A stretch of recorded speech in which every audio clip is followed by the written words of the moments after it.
Hi, my name is Barbara Ryan. First owned my first horse when I was 12, but did a little bit of riding before that.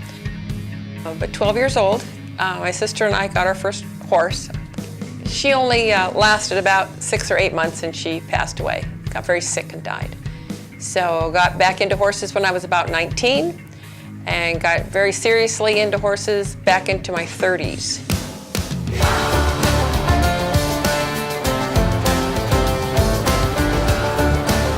Got very serious about 38 years old into riding and started giving lessons and competing and having a few horses. We lived in Colorado at that time, and then we moved our horses and family to California, where I really got into competing and into a really good teaching program, instructing, horse camp for kids. It turned out to be a lot of fun.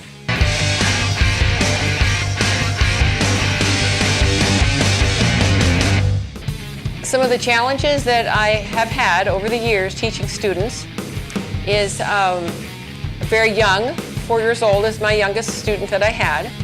I happened to be her second instructor, so she came to me very young but already could ride a little bit. Very focused, followed directions, very serious little student. She was amazing. My oldest student was in her 70s. She was probably 75. She'd already been riding though. She'd already been a student with somebody else, but we got her to competitions, we got her jumping, and really found some really nice horses for this senior citizen person that we all really enjoyed. So I would take students between any age. I've taken handicapped students that are in a wheelchair, that was very paralyzed on one side and they needed physical therapy, and he had had a brain tumor at one time. I got a little girl that was about 11 years old. She was deaf. And her mom wanted to know, would I take a deaf student? And I said, sure, kids don't listen to me half the time anyway.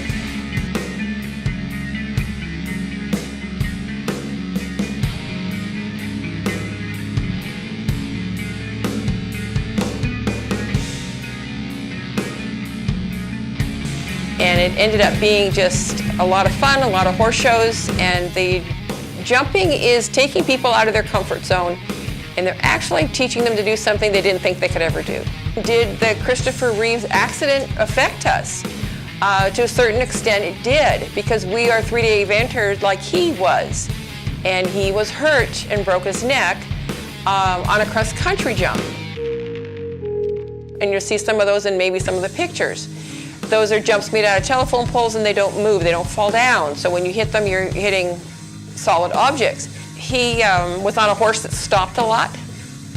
So when the horse stopped, he went head first into the jump. So it was very sad.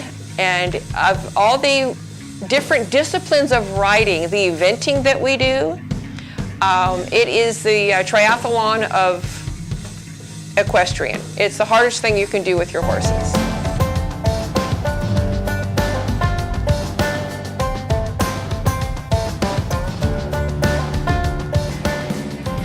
The farrier is another name for the horseshoer.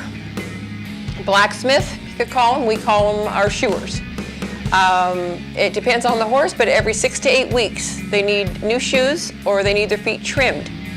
Their feet do not wear off by themselves.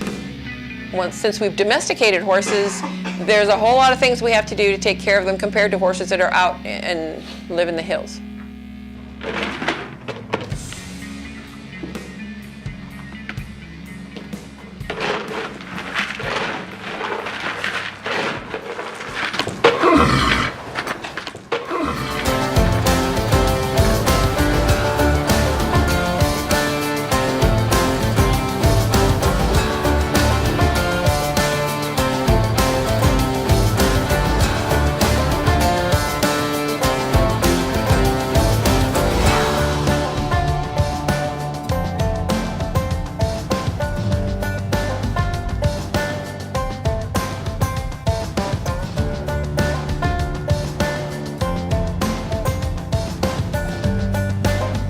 My best advice for someone that's starting out, or somebody that I'm going to say that has always loved horses but has never had a horse, I would say get with a really good horse trainer. Try to get around people that know what they're doing. And it's something that you shouldn't do alone. There's certain sports you shouldn't do by yourself. Surfing, diving, maybe rock climbing, and riding horses alone out is not good. It's something that you should do with people.